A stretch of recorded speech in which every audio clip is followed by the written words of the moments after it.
Welcome to a very special episode of Marketing as a Foreign Language. This is the 259th. This one's going to be an all me all the time. The Selfish Entrepreneur is the title. Now, we're going to talk about Ayn Rand. Don't know if you ever got into her Fountainhead, Atlas Shrugged, or a couple of the books that she wrote back in the day. We're going to talk about ego, narcissism, extricating yourself from the process.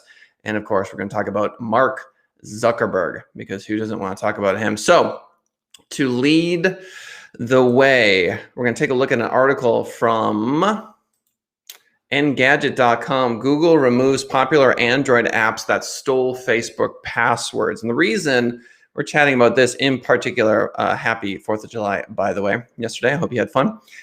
So Google is still racing to pull Android apps that commit major privacy violations. That Google has removed 9 apps from the Play Store after Dr. Web analysts discovered they were Trojans stealing Facebook login details. So the reason we're starting with this is, yes, you should be aware that passwords are being stolen all the time, but also that this is the kind of thing that lands on Zuckerberg's desk. And you might think that waking up as Mark Zuckerberg is a joy. And in many ways it is. And in many ways it's an absolute living nightmare. He still hurts. He's still got knee pain. He gets headaches. He gets sick. All of the things, there are viruses that are uncurable no matter how much money you have. I mean, there are a million different things that we as human beings struggle with. And then there's a picture of Mark holding an American flag on a surfboard. CNBC.com. Zuckerberg decides to do a flag waving surfboard riding Independence Day Instagram video. So I'm literally staring at Mark Zuckerberg, I don't know, on some private lake, I'm sure. Make America weird again. He's literally holding an American flag and like jetting through the air, the 37-year-old mega billionaire. So I'm 37 and I can't see myself on a private lake. I'm calling it a private lake. I don't know if it's a private lake, but just imagine Mark Zuckerberg on a surfboard holding the American flag. So he loves America, and you can't really blame him for loving America now, can you? If you're joining us for the live show, 10:30 a.m. Pacific Standard Time, why don't you leave something in the chat box? We love to hear from you. But yeah, so here's Zuckerberg with, these monstrous problems on his plate. He can always remove himself from the process, with the exception maybe of being called to testify in front of Congress, that sort of thing. So I want to talk a little bit about Ayn Rand, selfishness, narcissism, and how that relates to you and your business, and maybe some of the accusations that get thrown at you as an entrepreneur, and maybe times when you have been a bit narcissistic, and trying to reflect on how we can be better as people. So first of all, there's a book by Ayn Rand called The Fountainhead, which a lot of people think is garbage. The movie is not very good. But when I was young and reading that book in high school, I got to the end and yeah, I cried. Not afraid to admit it. I thought it was beautiful because here was this kid who, when he was in college, did really well on all of the math exams, all of the sort of non-creative bits. And then when he got to the creative side, they would say, your aesthetic is garbage because you didn't use the Roman pillars because that's in vogue. And so basically he had bad teachers, and the teachers were saying, look, there's a certain aesthetic that you need to learn. And he's like, I could care less about your aesthetic. I just want to design what makes the most sense. And so the general theme is that here comes the man, and the man is going to tell you how you should be designing. Now, I think for a lot of people nowadays, that has shifted, and there's not this sort of top down. I mean, there's got to be some of it, but by and large, I think culturally we're very sort of creative as a people. But the point is that ego can be seen as a good thing. It's always perceived as this horrifying thing that no one should ever have, which is ridiculous, obviously. Now, if you take an example from like my life and my kids, and they're not cleaning up, and they need to learn to be altruistic, and they need to learn to be a good person, and this and that and whatever. Yes, I get it. We all get it. Say no more. The point I'm making is that if you extricate, and I love this word, this is a word that Ram Dass uses a lot. Don't know if you're big into him. You should YouTube him, spiritual dude, incredible teacher, way out there, and probably clinically psychotic, but amazing. He always talks about extricating yourself from the process. And for me, the journey has been, okay, let's say I'm managing a group of bloggers. The goal is to get someone else to do that, even if I don't know what comes next. And you can see that as the positive side of ego, which is to say, I have enough faith in myself that if I hire someone to do the thing I am currently doing, even if I'm not entirely sure what comes next, we do it anyway. So there's ego for you. That's risky behavior, because you're not making that much more money as an entrepreneur, because again, you're paying for someone to do the job you just did. And then what are you doing next? And I did that so many times over and over and over again that by the end of it, you end up with things like this. Now there's a live show, I guess. I'm holding a copy of my book. Hey, look, it's a book that is now, 3-4 years old. So as a business owner, you may find that there's a certain kind of relationship you have with the people that you work with. There is a reaction that they will have to the things you say. You will find that, maybe faking it works. For lack of a better word, you're having a terrible day. You're going to rise up and you're going to be a leader. Okay.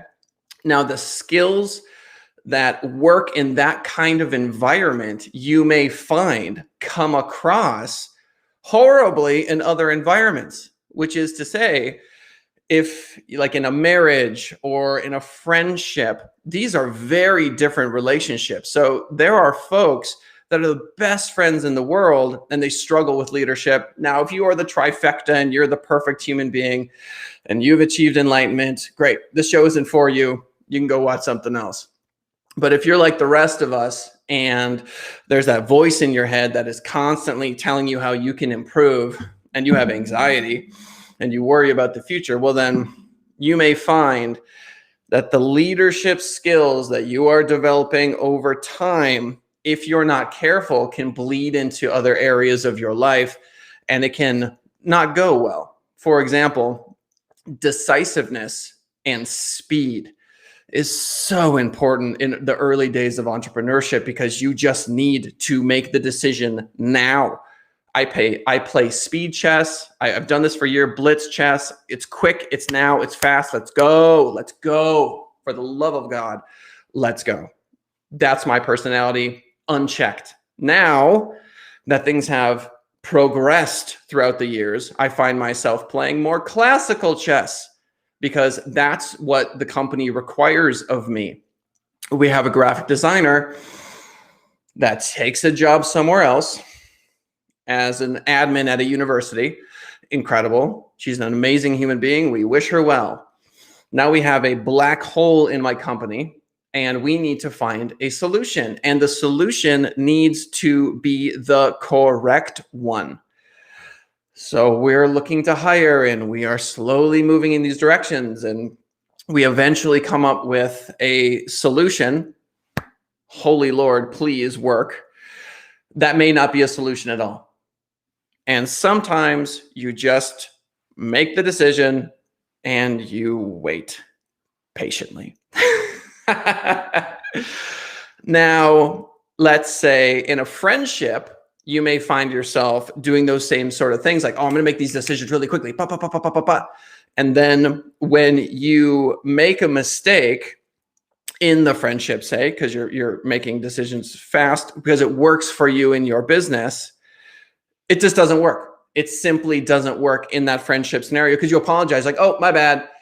When I apologize to a client, usually it's fine because I'll go, hey, look, it doesn't happen that often, but feelings aren't really hurt because it's transactional, which is to say, I had a snafu with billing the other day Went in, I was like, you're absolutely right. My fault. Refund, won't happen again. Done. No feelings are hurt because it's capitalism. It is what it is. Here's the money, we're done. In a relationship, you make a, with a friend, or you blow something off, this, that, or the other thing, and it's just very different. It's different, which is to say that this is somewhat of a warning for entrepreneurs, because Zuckerberg, for example, is in the middle of a lake waving an American flag. Being successful, first of all, is not a panacea. It does not stop you from suffering. I know that this is something that you are aware of deep down. A lot of people will direct their hate at leaders because you get to in our society. We say, look, we're going to pay you X amount of money, and that means that everyone gets to say whatever they want about you, whenever they want about you, because here's all this money. That's the social contract that we've set up under capitalism. Now, let's say you start a business, you get through those first 3 years where most people fail, and you start succeeding, and you start finding that the folks that surround you, they laugh at your jokes. They are careful of what they say about you. And if you're not careful and you don't put yourself in more stressful environments where people are really fighting against you, you can go soft. And that's not good. You can get complacent and you can rest on your laurels. This is a common phrase because it happens to a lot of entrepreneurs. You get a certain amount of success, and then you kind of sit back and you go, okay, well, I'm going to enjoy this success. Now, what you're doing, if you find yourself stuck in that honey trap, is you are not respecting your staff, because your staff has taken on these responsibilities. And the fact that you're no longer grinding is just a disservice to them, period. And so I met a dude who owned the largest title company in Montana. And he said, don't be greedy. And I always took this to mean pay your staff, don't just hoard the money. And that's essentially what he meant. But it also means don't be greedy in the sense of, hey, I got mine. This happens to a lot of people. Hey, I did it, successful, I got mine. That's greed too. You can be greedy with your time. So as you move through this, multiple things are happening. Number one, there's a lot of little traps, entrepreneurial traps that you can fall in. And I don't really have an entrepreneurial mentor. Maybe you do. Maybe you've met someone that can guide you through this. But for a lot of us, and I think if we're being honest with ourselves, we're just kind of pushing through to try to understand this from our perspective. When I play blitz chess, I just make mistakes. When I make a mistake, I hit the new game, just like, let's go. I'm going to blunder. I'm going to be hitting the walls. This is just part of it. Now, what drives an individual to be like this? You could say ego.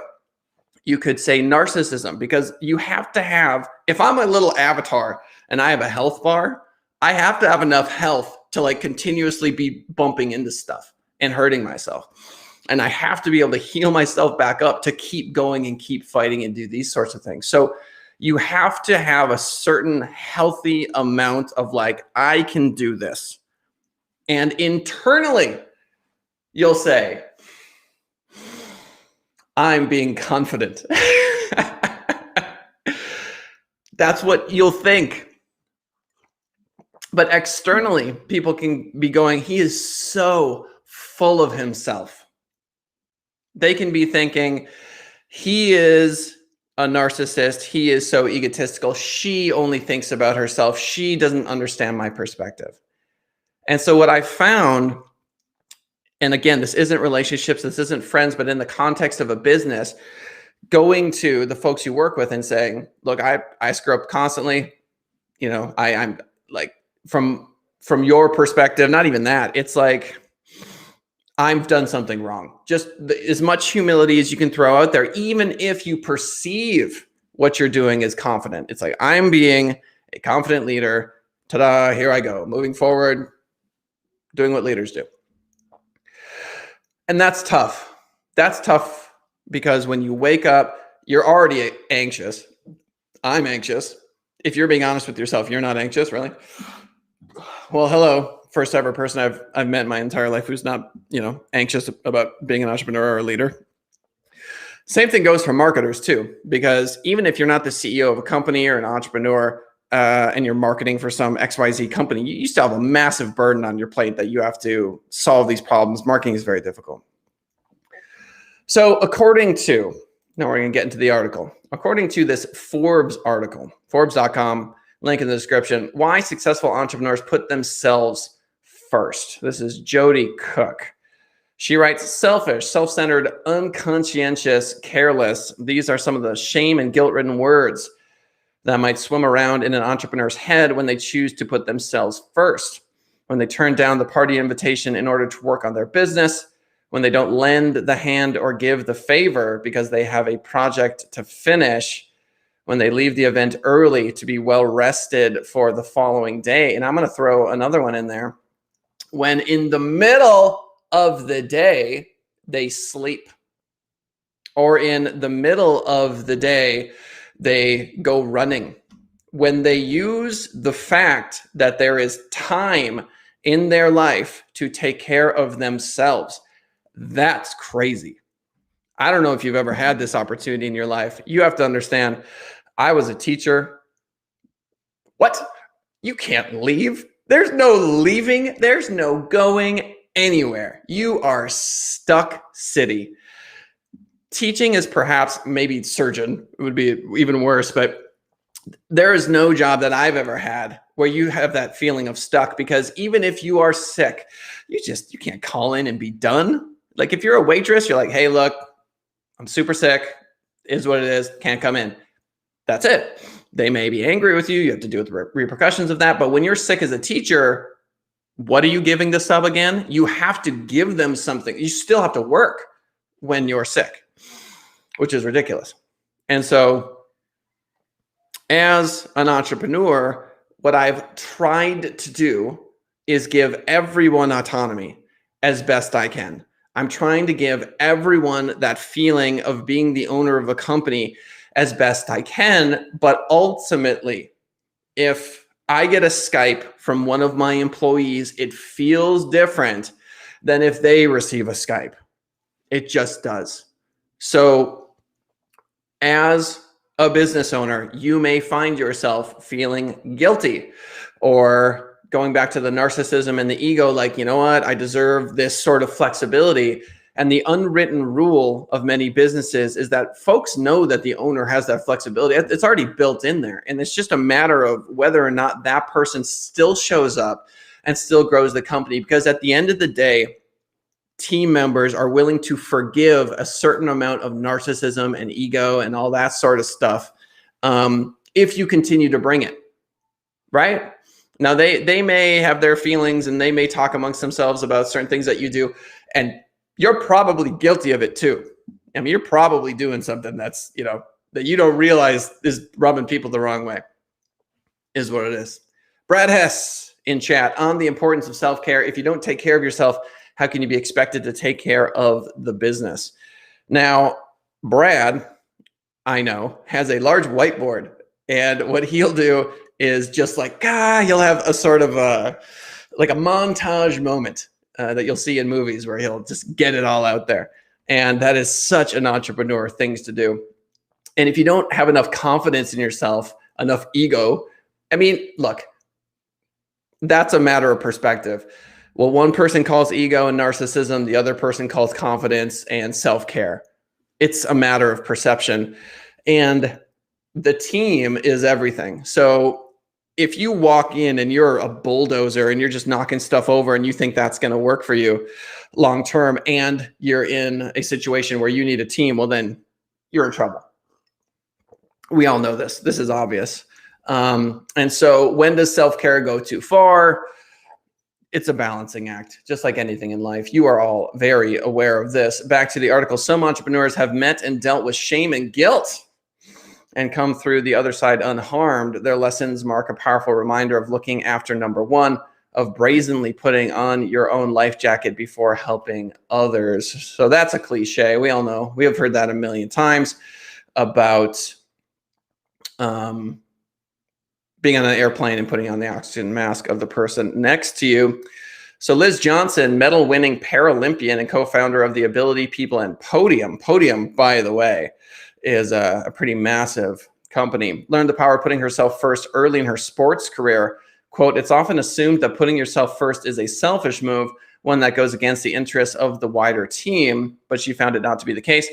While swimming for Great Britain, I'd often turn down invitations to socialize with teammates to get an early night or opt out of group training sessions to have a much needed rest day.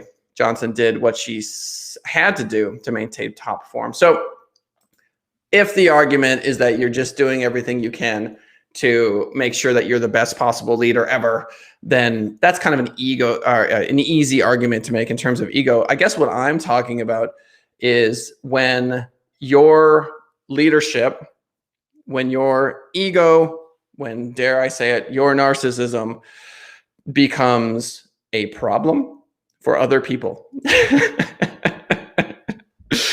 Because as we move throughout this planet, we are going to bug people. We are going to annoy them. And it's easy to look at what we're doing as like, trust me, I'm doing the best I can. Again, we reflect on ourselves and we go, it's confidence. But just to take a second and go, hey, individually with people on your team, individually with clients even, and just say, is there anything I can be doing better? Is there something that we can be doing better? Hey, I know that, this is a problem. We're working on it. That sort of thing. It's easy to talk about the benefits of humility. It's easy to see it in others when they come to us and they'll say, hey, sorry about that. We can do better. Just really owning it, that sort of thing. Obviously much harder to put it into practice. So to wrap everything up into a nice, cute little box, if you don't have confidence in yourself in the future, which is to say, if you're not sure you can do it, if you're not sure you can pull it together and have a successful business, developing enough ego, which is just to say, I'm going to do it anyway. In chess, this happens all the time. You look at a chess move and you go, well, that's dumb that I just lose my bishop, for example. But then you analyze it down the line and you go, okay, wait a second. If I do that, he takes with the king and then I can fork him and win the queen. If you're not big into chess, you can sacrifice yourself to win the game. And to be able to do that, you may try to sacrifice many times and just lose and just come out the other side. Good example of that is I spent $5,000 on Google ads this last run. And does anyone like burning money? Because I burned it. I mean, burned it. Smoke, gone. We got leads from it. No question about it. None of them closed. And so that's just a blunder. And you can say, oh, but you learned from it. Yeah, well, you learn from everything, don't you? I mean, we're constantly learning. And so yes, it was an expensive lesson in B2B marketing. B2C, much different. B2B, I mean, LinkedIn, Facebook, I mean, we're throwing money at everything nowadays. And so we are paying to learn. And so mind you, the person I had running the ads campaign is the best Google Ads person I've ever had. We have stellar results for our clients, which are B2C, mind you. And so there you have it. For those of you that are unfamiliar with that terminology, business to customer, business to client is B2C, B2B is business to business. They're two very different things. When people look to hire an ad agency, they want a warm referral, no doubt. And so if you have been accused of being selfish, if you have been accused of being egotistical, if you feel like someone could even throw that accusation at you, maybe read The Fountainhead. I'm kidding. it's like anything in this life. A healthy dose of self-reflection goes a long way. Ladies and gentlemen, thank you for swinging by the show today. I really appreciate it. While you listen to me go on and on, 10:30 a.m. Pacific Standard Time every single Monday through Friday, youtube.com/Send It Rising. Send It Rising, the name of the agency that I happen to own. If you know anybody interested in WordPress websites, SEO, social media, LinkedIn ads, Facebook ads, Google ads, etc., we would love to chat with you. If you haven't subscribed already on the YouTube channel, we would love for you to do that. And if you are listening to us on the podcast, thank you so much. iTunes, Spotify, Deezer, all these platforms, we're starting to get some good numbers there. And tell a friend, because really, really, honestly, I could not be more grateful to the folks that are downloading the podcast. It means the absolute world to me. If you want to reach out to us, give us a ring, or info@senditrising.com. There you go. This is Marketing as a Foreign Language, episode 259, signing off.